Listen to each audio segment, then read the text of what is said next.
Temos a nossa queridíssima Cíntia Chagas. Cíntia, agora. Pode chegar, já vejo ela por aqui. Cíntia, por favor, meu amor, aqui você fica à vontade. Tudo bem, minha linda? E aí? Saudade. Tudo bem? Como é que tá? Tudo bem, minha linda? Favor, fique à vontade. Tudo bom? Olá. Seja bem-vinda. Gente, nós estamos falando aqui simplesmente com a musa do Carnaval 2023. Ai, que Vocês estão graça, achando né? o quê?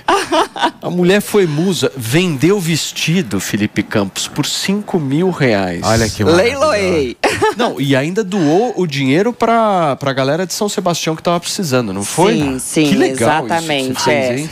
E na hora, né, quando eu tive a ideia, aliás, a ideia foi do Lucas, meu noivo. Quando ele teve a ideia e falou, vamos fazer isso, que pode ser muito interessante. Eu falei, gente, quem que vai querer? Imagina e tal. E de repente uma seguidora deu um lance de R$5.000 e esse dinheiro foi destinado a uma ONG para cuidar das pessoas, para ajudar as pessoas que sofreram com as Escuta, e enchentes. como que foi ser musa pra você do Carnaval? Que belo cargo, hein? Nosso queridíssimo Vitor Oliva aí mandou bem na escolha, hein, Cíntia Chagas? Sim, eu fiquei muito surpresa. Sabe por que eu gosto disso? Porque Carnaval é diversidade, eu acho, pelo menos. Sim. Isso é uma coisa que eu até falei pra ele assim, eu falei, poxa, eu acho que você acertou em cheio nessa escolha, porque se você tem somente pessoas que pensam de uma mesma forma ali, eu acho que isso é muito prejudicial, entendeu? É importante você ter todos os campos ali juntos, misturado, curtindo, e você representa bem isso, eu acho, pelo menos, né?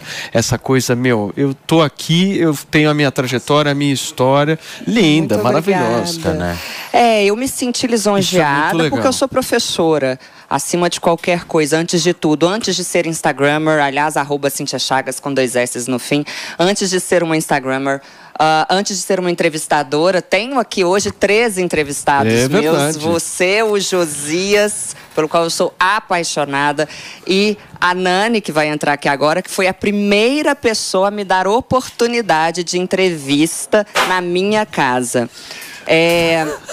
Então, antes de ser isso tudo, eu sou professora. E ver um professor alcançar esse posto no país, num país que desvaloriza tanto a educação, é lindo. Ô, Cíntia, eu queria te apresentar a Maiara. A Maiara Tois é nossa comentarista. E assim, eu quis muito fazer esse encontro porque ela é meio todes. Ela é todes, Ela então é bem... o bicho vai pegar. Eu já soube que já pegou antes da minha entrada, vai pegar mais. Ela é meio todes, assim. É bastante isso. Todes. Não é, Má? Você é do grupo do Todes? Me conta. Olha, agora eu vou fazer o seguinte, Paulinho. Fê? Você Ela manda. já chegou, seja bem-vinda, Muito mas tumulto, venha e muito venha, tumulto, venha arrebentar. Maravilhosa! Ah, que coisa boa. Delícia, onde eu vou aí? Aqui eu vou hoje. Nossa senhora. Vou agora. Isso não é assédio, isso é promessa de vida. Você aperta, sente. Nossa, que gostoso, hein? Assim, já beijei. O que é essa moça fina, simpática? Eu queria ser igual a você, sabia? Mas não consigo, eu já chego esparramando, jogando água pra fora da bacia. Nossa, o que é isso aqui? É Papa Nicolau, gente? Gente, você senta e fica. Senta, não esperava isso. Você vai sentar no durinho, né? Sentar no durinho, Sentei e fui. Oi! É Papa Nicolau? Não é? Você nunca... Então, e nós também não, deixa quieto. Ai, gente, tudo bem? Bom dia. Ai, Nani. Desculpa o atraso. Coisa boa te Você ver. tá bonita, hein? Eu estou Caramba, esforçada, meu. querido. Sem esforço. não Bonita fala é isso aqui, ó. A beleza dos 20 vem de graça, os 30 você corre atrás, os 50 a gente compra. Eu tô pagando. Maravilhosa. Aqui, ó, ela é anti-todes, Eu também tá? te amo. Anti-todes, anti-todes. Você é meio Ai, meu anti-todes? Eu tomo Nescau, mentira. Maravilhosa essa parte. Chega. Nossa, babada. Escuta só, tô muito feliz de estar aqui. Desculpa o atraso, é que eles estão podando, Imagina. graças a Deus, estão podando as árvores da nossa cidade. Você sai de uma rua com poda e entra na outra que tá foda. Então tá difícil a coisa. Porque uma tem foda, e o outro tem foda, porque é um buraco na rua. Mas tá tudo bem, eu trazei por isso, estava interditado. Não, mas é São Paulo, né? Faz parte dela da poda, lógico. tem que podar, né? Tem que podar. Escuta, assim. me Fala, contem aí, como é que vocês estão fazendo os projetos? Eu vi que a Cíntia tá focada lá na questão, estava focada na questão do carnaval. Eu encontrei com você não vai se lembrar, mas eu encontrei com você na saída do hotel lá no Rio de Janeiro. E eu não te beijei? Não, você acabou não me beijando, Pode ser agora. Não precisa, não, tá de boa. Sempre disposta. Tá de boa. Eu não te beijei. Eu deixei você passar batido, assim, desse jeito. Não, mas faz parte, né? Mas a gente tava entrando no ônibus pra ir pro São Não, Paulo. você Chegando. tava no horário de almoço ali, saindo com uma malinha. Acho que, se eu não me engano, foi no domingo. Ali daquele hotel lá. Mas enfim, não sei porque também eu tô falando isso. Porque você Puta quer de saber uma que zona. quarto eu estava e eu estava indo embora. É isso. Exatamente. O subconsciente foi isso que registrou. Exatamente. Você estava indo embora. Deixa eu Freud aproveitar, explica. Deixa eu aproveitar e fazer Você um falou bate-bola. comigo? Eu falei, meu amor, mas acho que Você você falou não o que tá... comigo? Eu falei oi Falou só. boa noite. Não, só foi um oi, mas tudo Oi, bem. eu sou fulano de tal, eu trabalho com o Felipe, porque eu já sabia que era você. Meu ponto é o seguinte, deixa eu aproveitar aqui a participação de vocês duas, porque a Cíntia é uma conhecedora muito grande, né, Fê, dessa questão dos discursos todos que a gente está vendo e tal. Ela analisa ponto a ponto, palavra por palavra, frase e tal. O que você está vendo aí no cardápio da política brasileira em relação a todos os discursos que estão sendo feitos? A gente vê um Lula fazendo aquele discurso mais efusivo, o Bolsonaro fez agora uma fala nos Estados Unidos. Como é que você está analisando aí? Olha, de um modo geral, eu me debrucei bastante sobre o discurso dos presidenciáveis. E existe até um dicionário sobre as metáforas que o Lula utiliza, não sei se vocês sabem disso. Independentemente de gostar ou não do Lula, há de se admitir que a oratória dele é muito boa. É excelente. Em que ela se baseia? Na utilização de metáforas e também, mais do que isso, na explicação da metáfora que ele acabou de utilizar. Então, ele fala algo do tipo, lidar com o Brasil é como lidar com uma pessoa que está na CTI. Aí ele fala isso e depois ele explica. Não se pode esperar que ela melhore rapidamente. Inventei isso aqui agora, mas são coisas do gênero. E é isso que, apesar dos erros de português, faz com que o Lula seja um mestre na oratória. Agora, se pensarmos, por exemplo, no Bolsonaro. O Bolsonaro, ele já tem um lado bom, um lado positivo dele na oratória, no que diz respeito à sinceridade. Ele cativa por uma sinceridade quase que ingênua, de não pensar muito naquilo que fala. E esse é, ao mesmo tempo, o veneno dele. Agora, para mim, quem brilhou nas eleições em termos de oratória, e eu estou sendo completamente apartidária aqui. Técnica, porque né, o meu objetivo como professora de português e de oratória é só analisar, foi o Ciro. O Ciro deu um show. O Ciro, ele tinha ele tem uma concatenação entre o que sai da boca dele e a expressão facial e a gesticulação, que é uma coisa de se bater palmas de pé. Mas isso aí não deu voto. Não, tudo bem, mas eu não analiso o que dá voto, eu analiso o que, né, a oratória em si. Se um palestrante, se uma pessoa que deseja falar para o público quiser se espelhar em alguém entre os presidenciáveis, eu falaria para se espelhar no Ciro, porque gesticular é pontuar as palavras com as mãos. Você comenta sobre tudo isso nas suas redes sociais? Você fala sobre isso? Sim, falo no Instagram, falo sobre a oratória, falo sobre os erros de português que as pessoas mais cometem quando falam em público ou no dia a dia, no trabalho. Brasileiro. Olha. É sério. Aurélio por Cíntia Chagas. Eu penso a primeira coisa o povo me chama de Pasquale de saia. Ah, que legal. E a Simone Tebet? Pois é, a Simone, ela... Pois é, foi ótimo. A pausa dramática, pois é. Uma pausa dramática segue a cena. Você pegou bem, Nani. É porque ela falou Simone, eu pensei na Soraya. A Simone, ela tem uma oratória muito boa. Ela transparece calma, ela respira bem. Quando uma pessoa está nervosa, a gente percebe a respiração dela aqui. Quando a respiração, na verdade, deve vir aqui. Então, a Simone era uma pessoa com um autocontrole exemplar. Já a Soraya, que foi em quem eu pensei na hora que ela falou Simone, a Soraya, na tentativa de transparecer uma imagem de mulher que deve ser levada a sério, na tentativa de transparecer uma seriedade, ela se tornou muito, excessivamente enfática. Sim. Então, uma coisa que a Soraya... Você tem uma caneta aí? Não, né? Não. Uma coisa que a Soraya fez demais, excessivamente, foi pegar a caneta, olhar... vou olhar aqui para essa câmera e vou imitar. Aí ela olhava para a câmera e fazia assim, porque o Brasil... Nanã, senhor presidente, e aí isso dava um ar de autoritarismo para ela. Houve, inclusive, uma participação da Soraya no Pânico, aqui na Jovem Pan, que eu analisei, e nessa participação ela estava muito na defensiva. Então a pessoa perguntava, em vez de calmamente ouvir, respirar e responder, ela tinha muita ansiedade na resposta dela e se tornava muito agressiva. Muitas vezes, um repórter, um jornalista, nós passamos por isso, sabemos, ele faz perguntas difíceis para a gente. Verdade. Perguntas para colocar a pessoa em saia justa mesmo. E existe uma técnica, desculpa te interromper, só para finalizar, muito interessante para lidar com jornalistas, que é a seguinte: o jornalista fala, mas você... Quem é muito bom nisso é o... Ai, gente, como é que é o nome daquele pai da oratória? Me escapou aqui. O Polito? O Reinaldo Polito. O Reinaldo Polito? É, mas não era dele que eu estava falando, não. Ele é maravilhoso, eu já li quase todos os livros dele. Ele deve ser o avô. Ele deve ser o avô. Mas, enfim, uma coisa muito interessante é, a pessoa fala com você, você não acha, igual agora você falou do dialeto não binário, você não acha que o dialeto não binário é excludente? Aí você sempre deve falar, não, eu não acho, ponto. O que eu acho é... exatamente até para evitar o que a gente vê muito hoje, que são esses cortes em que a pessoa, ela disse e não disse a coisa. Que legal. Então, é sempre muito interessante...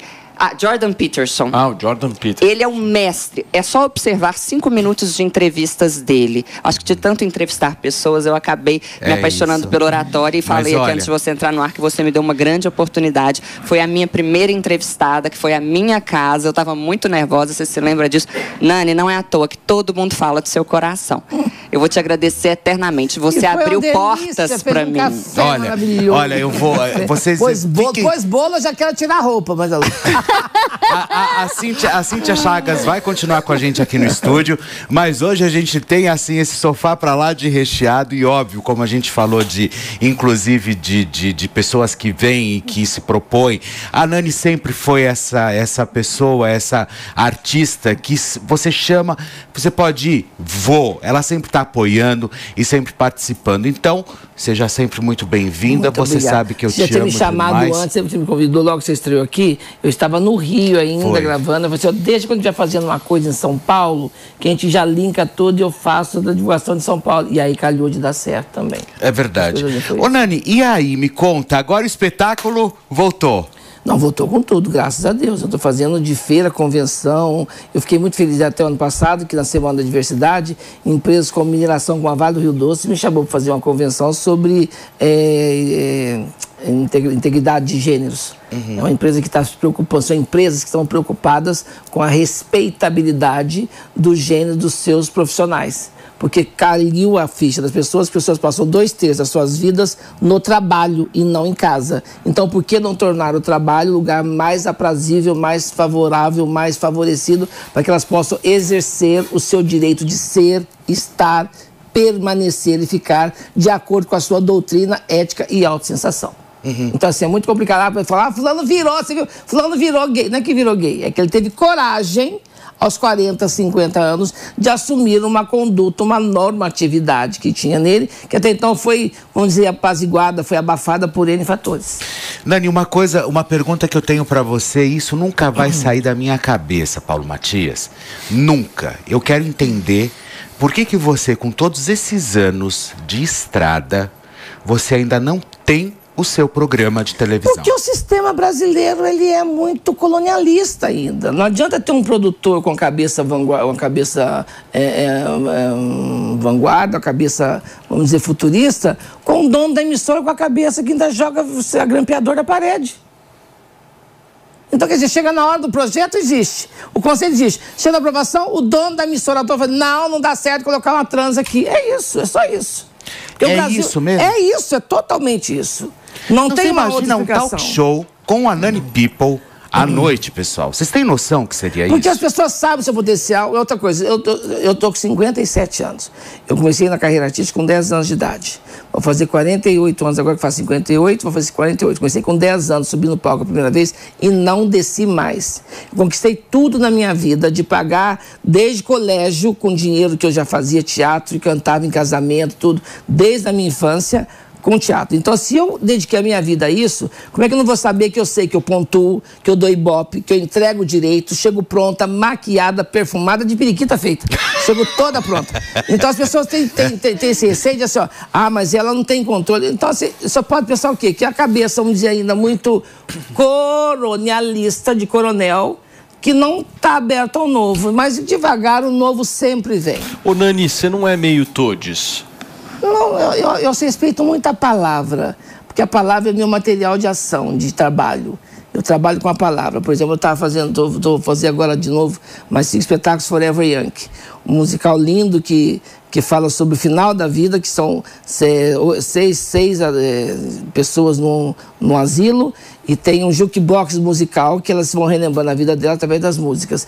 Que a música é a nossa maior, vamos dizer, delineador de cromossomo. O paladar e o olfato lembram, remetem. A música não, você ouve, você vai exatamente. Então, tu vai falar, como é rico o vocabulário. Então, como eu trabalho com a palavra, eu não posso ir contra uma coisa que vai, de certa forma, desarmonizar, desalinhar estruturas feitas ao longo da história da humanidade, da linguística, da língua. Porque a língua, eu sei que a língua é um movimento vivo, eu sei disso, que é um caleidoscópio. Mas tem que respeitar regras, porque se tem coisas que definem artigos e pessoas, não tem como usar um artigo neutro, como na língua inglesa tem alguns, mas são feitos estabelecidos para isso.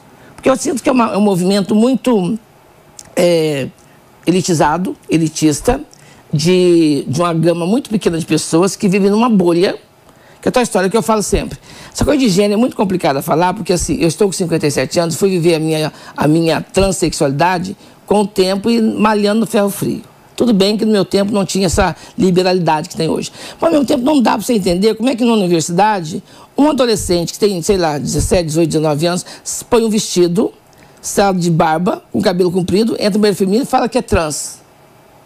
Ele está sendo desrespeitoso com a própria indumentária da palavra trans. Não, e com todas as lutas que vocês encabeçaram, né? E vocês nem têm noção disso. Vamos falar então do fato físico, de levar choque para tirar pelo, de você fazer uma estrutura física para ser, vamos dizer, remetente ao feminino. Aí a menina falou para eu ver num diálogo, você é um cara, meu, só tá com vestido de chita, só isso. E a pessoa se sente trans. Então trabalhe para isso, vá se transformar, como disse Simone de Beauvoir, não se nasce mulher, torna-se, vá se transformar na mulher incrível que você acha que você é. Fora que o dialeto não binário é excludente, né? As pessoas dizem por aí que ele inclui os não binários e nada contra que os não binários. E quem está falando aqui, pelo amor de Deus, é uma professora de português, é análise técnica novamente. O dialeto não binário, ele exclui os surdos, na medida em que eles precisam fazer a leitura labial para compreender. Ele exclui também os cegos, que fazem leitura por meio de softwares, ou seja, pessoas que já têm uma dificuldade comunicativa real. Mas eu vou falar uma coisa para você. Posso dizer mais direto? O pajubá. O que é o pajubá? O pajubá é um dialeto iorubá que existia nos terreiros, derivado da linguagem africana, nos terreiros, por exemplo, Akwé, Mona, Akwena, é um dialeto iorubá. Que, por ter muitos frequentadores gays, no candomblé, na Umbanda, pegaram esse dialeto e trouxeram para a vida real. Então virou, de certa forma, um dialeto, vamos dizer, de gueto, que muita mona fala. Mas todas? Todas falam, que saiu para o mundo.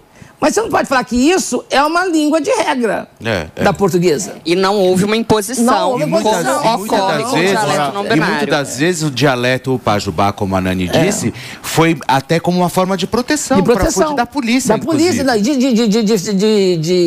não só de polícia, de perseguições mesmo. Nani, mas a Maiara é meio defensora do Torres. Não é por nada, não. É porque é nova, né, bem?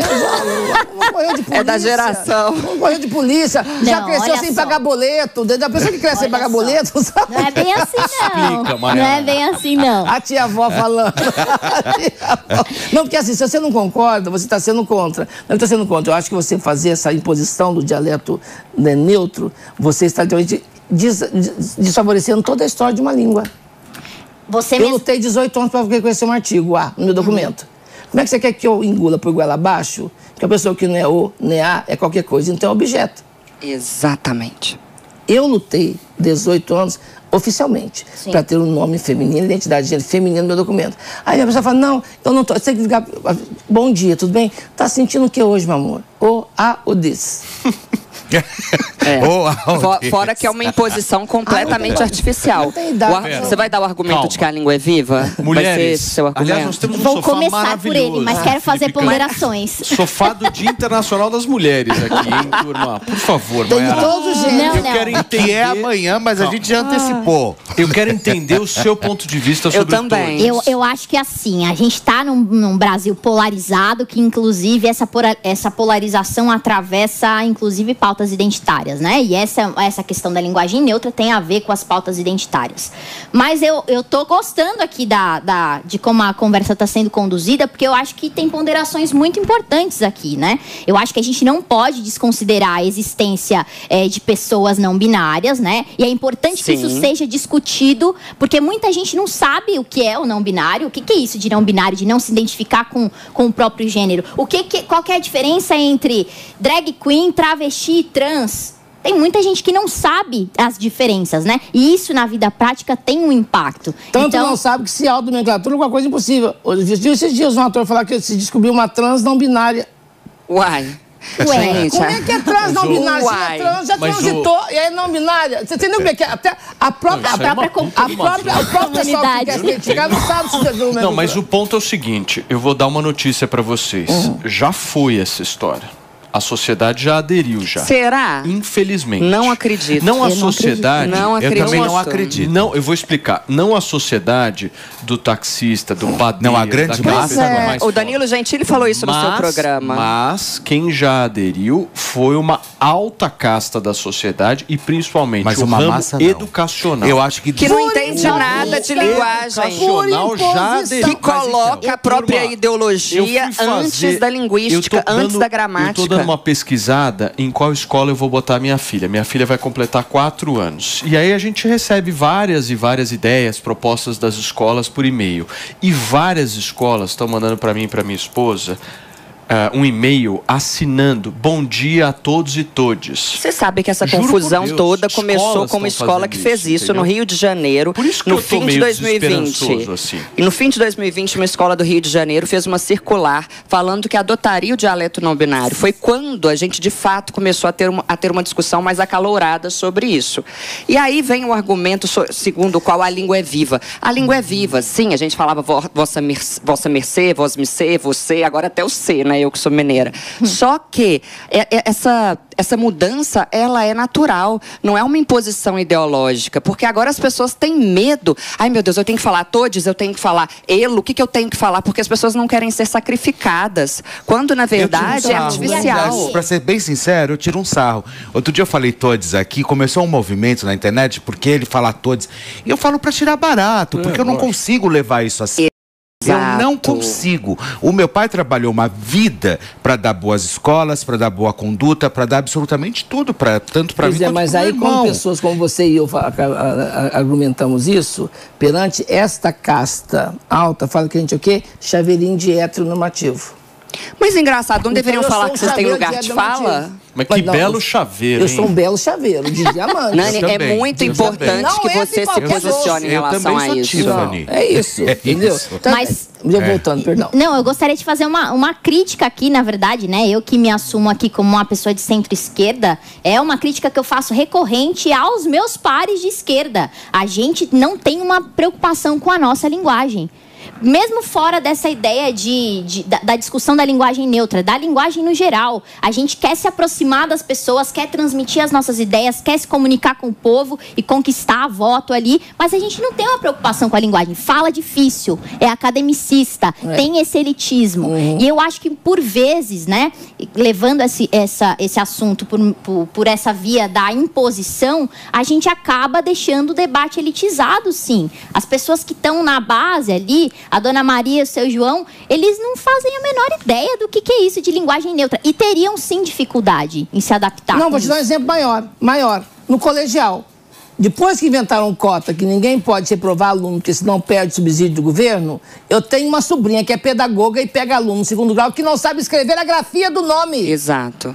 Não sabe escrever o Wellington. Mas, porque foi passado, sem sequer ter sido pré-alfabetizado. Mas o ponto é o seguinte, o que eu faço, como pai mesmo, perguntando para vocês como pai, o que eu faço quando você pesquisa de alguma forma escolas, e essas escolas, área escola, eu não estou falando que é o socialite. Estou falando da educação. Eu estou falando da escola. A escola oficialmente assina um e-mail com todos. O que eu faço? Haverá escolas que não assinarão. Posso te falar como uma pessoa que ajudou a criar 4 sobrinhos, que é sobrinha neta? Coloca numa escola Quando você colocar sua filha num colégio, você está morando nos Estados Unidos. Você vai aprender inglês lá, vai falar português em casa também. Vocês estão muito bolsonaristas. Eu acho... Esse papo aí de Estados Unidos. Eu acho importante. Você, quando você mudou de país, eu fui para Portugal agora. Então põe em Portugal. Metade de São Paulo do Brasil está em Portugal.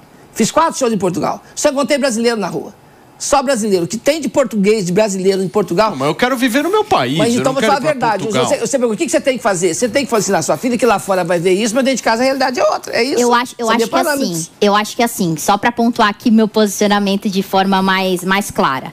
Eu acho que, concordo sim que a língua é viva, mas tem ponderações. A Nani acabou de dizer aqui no início da fala dela que o novo sempre vem, e eu acredito mesmo que o novo sempre venha. E a gente está nesse processo de entender o que é isso do não binarismo, o que é isso da linguagem neutra. Desculpa, isso para mim não é ortografia. Não há uma solução. Isso para mim é um movimento. Isso existe. Não há uma solução linguística para o não binário. Que é um movimento, essa é a verdade. Eu não posso encarar isso como uma solução linguística, entendeu? Não, porque é um movimento, não sai disso, entendeu? Eu não posso chegar... Para você encarar isso como uma solução linguística, existe um processo. Estamos nesse processo. É importante que as pessoas compreendam que esse processo existe. Estamos vivendo uma imposição linguística completamente ideológica, uma ditadura linguística que sai do não binário e vai até para os objetos. Por exemplo, agora dizem que não se pode mais falar criado mudo. E isso é uma loucura, sabe, né? Na medida isso não em que existe, sim. É só raciocinar. Se você fosse um senhor de engenho, você colocaria um escravo ao seu lado, segurando um copo, enquanto você dorme? É óbvio que não. Quando alguém diz, a situação está preta, e vem alegar para mim que se trata de preconceito contra o negro, é risível, porque preto é antítese de branco. É só uma referência à ausência de solução. Eu não enxergo no escuro. Existe toda uma semântica relacionada à cor branca e à cor preta. Então, estão querendo categorizar as palavras, as expressões, em categorias que não pertencem a elas. Sabe uma coisa que eu acho horrível? Chamar as pessoas de corpos pretos, corpos gordos. Que coisa é isso? Eu acho isso como assim, corpos pretos? Eu já ouvi muita gente falando isso. É para não chamar de porque os corpos preto, pretos, nem de gordo. Então, é um eufemismo que não para. Então eu fico falando assim, parece uma coisa cadáver, é uma coisa triste, mas sabe? A gente não fala isso, a gente chama de elitista. Vou te falar uma coisa muito mais com eles ainda. Fui chamado a fazer um evento ano passado pela Globo chamado Mulheridade, que é em relação do poder de fala das mulheres, das mulheres que se destacaram na sociedade.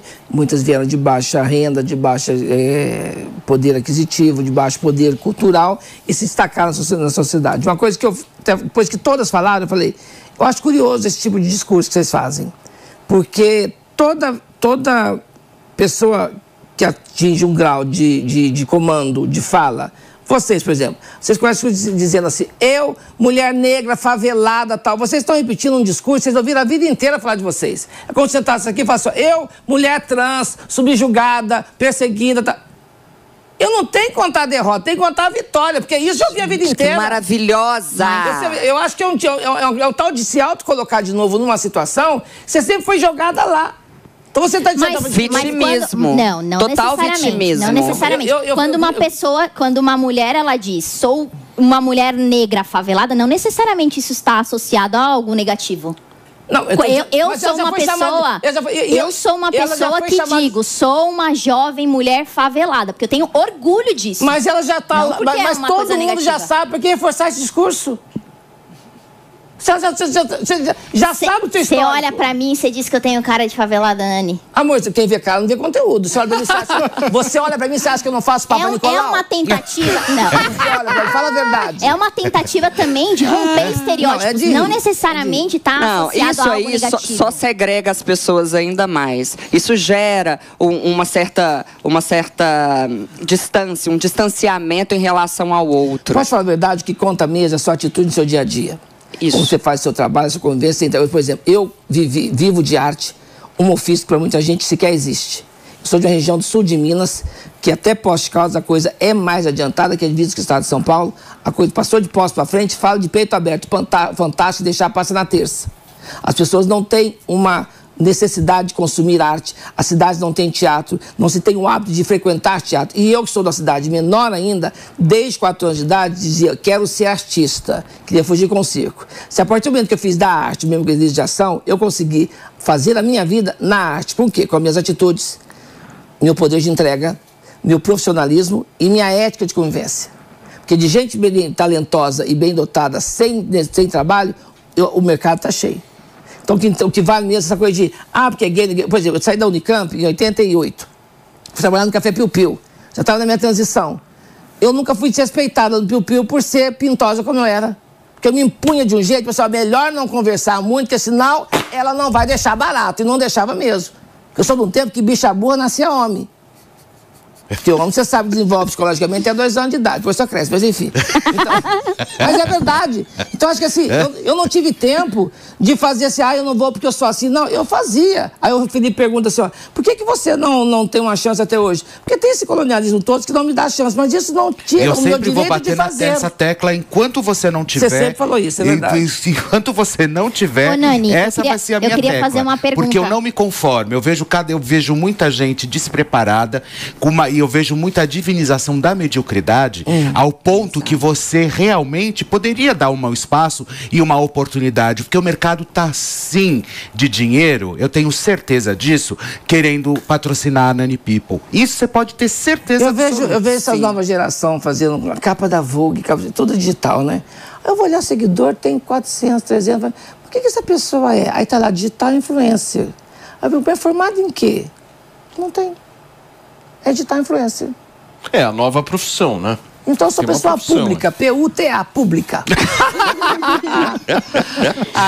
Eu queria fazer uma pergunta para você, porque antes de vocês entrarem, a gente anunciou aqui uma notícia de que dentro de um espaço público ali, né, numa Câmara Legislativa, um vereador se recusava a assumir, tratar uma pessoa trans como trans, né? Uma mulher trans como trans. Eu queria saber, na sua opinião, a que você atribui isso e como que a gente lida com isso? Ignorância. A ignorância é atrevida. A ignorância é atrevida. Como existe, por exemplo, na minha cidade, nos pós-causas, teve uma bancada extrema conservadora lá à direita, de pastores e afins, que queriam impedir o uso do nome social nos documentos da legislação municipal, que é uma burrice, que isso não depende deles. Já é uma lei marcial federal. Igual quando foi instituído a união civil de pessoas do mesmo sexo. Tinha dono de cartório que falava assim, eu me recuso a fazer o casamento. Até que veio uma lei marcial, você pega o seu conceito, põe na gaveta e vai pro inferno.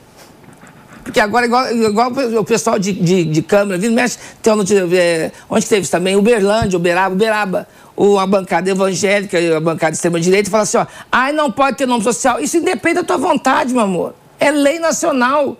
Inclusive, eu que demorei 18 anos para mudar o meu nome, meu gênero, hoje qualquer pessoa chega no cartório e muda qualquer nome, independente de ser trans ou não. Você chama Cabide, você quer chamar Pedro, você vai lá e muda num processo natural, sem ter aquele processo todo de certidões negativas, de durar 3, 4 meses. Não tem mais, então é ignorância. Eu assisti a essa cena ontem e queria perguntar uma coisa para vocês. Ignorância atrevida. Quando eu vi o vereador falar... repetir senhor, senhor, senhor, e ela falando que queria ser chamada de senhora, eu achei um absurdo. Mas como é que foi a cena? Estavam no plenário? Tem aí, Mari, se a gente tiver a cena novamente, rapidinho, acho que são uns 30 segundinhos aí pra gente passar. Foi uma coisa rápida, e aí ela falava, senhora, por favor. Aí ele repetia, senhor. A pessoa tá mal informado. Segundo a lei federal, eu tenho o direito de ser chamado de senhora. Nani, ou você não sabe falar. Dá uma olhada aqui, aí, ó. A gente vai rodar a imagem pra gente entender do que a gente tá vota todo ano, isso é uma politicagem. Politicagem barata. Então por que você... É uma politicagem que você está falando. Por que você deixou entrar um projeto inconstitucional? Eu posso falar? Não. Não? A palavra está comigo, o senhor me cedeu ela. Então por que o senhor me concede a palavra, então? Não, a senhora. Primeiramente me trata como tal. A senhora. Eu sou uma mulher. Isso. Eu sou uma mulher e mereço respeito. Dessa casa, principalmente. A gente eu chamo de direitos humanos, porque tem direitos humanos que protegem. Nós estamos tratando de um projeto, o senhor está vindo com outro. Está gravado aqui, graças a Deus está gravado. Porque eu sei muito bem como proteger. Entendeu? Eu não estou tratando de projeto. Eu posso falar? Está tá aí. Ela continua e corta o T para ele. Então, o senhor vai aprender como direito humano. O senhor vai falar senhora, sim. A minha pergunta é, eu discuti isso ontem com o Lucas, conversei com ele sobre isso. E se fosse uma pessoa não binária, e aí a pessoa falasse, não é senhor, não é senhora, é senhore. Eu, Cíntia, professora de português, jamais falaria, então, senhore, eu responderia, sabe o que? Ah, vossa senhoria, sei lá, vossa excelência, mas eu não vou usar um termo que não é reconhecido pela língua oficial do meu país. Se me pedirem para falar senhore, eu não falarei. O que vocês fariam? Mas ela soube se defender. Não, no caso dela, ela está certíssima. Ela soube certíssima. Deixa o serviço do teatro. Por favor, deixa eu... Antes que termine, eu quero dizer a vocês que eu estou em cartaz em São Paulo. Vou fazer semana que vem, na Arena Tatuapé. É um espaço lindo, tem na Radial. É um espaço maravilhoso, alternativo, que tem um espaço circense com vamos dizer, uma plateia formatada para shows. Estou muito feliz de fazer nesse espaço novo, que é mais espaço que se abre. Vou estar lá na semana que vem, sexta que vem, no Arena Tatuapé. E dia 23 de março, eu faço um show aqui no Teatro Gazeta com Fafá de Belém, minha convidada, um projeto chamado Nani Encanta. Eu e a banda que nunca se viu cantando, porque foi a música que foi no teatro, o teatro me trouxe aqui. E tem também o Instagram da Cíntia Chagas, @CínthiaChagas, tudo junto, certo? Lá tem todos os CNTA normal. Já acabou o programa? Acabou. Meus amores, muito obrigado. Na linguagem. Amanhã, no Dia Internacional da Mulher, a gente está de volta aqui. Muito obrigado pela audiência, pela companhia. Valeu, Nani, Cíntia Chagas. Um beijo para vocês. Até amanhã. Tchau.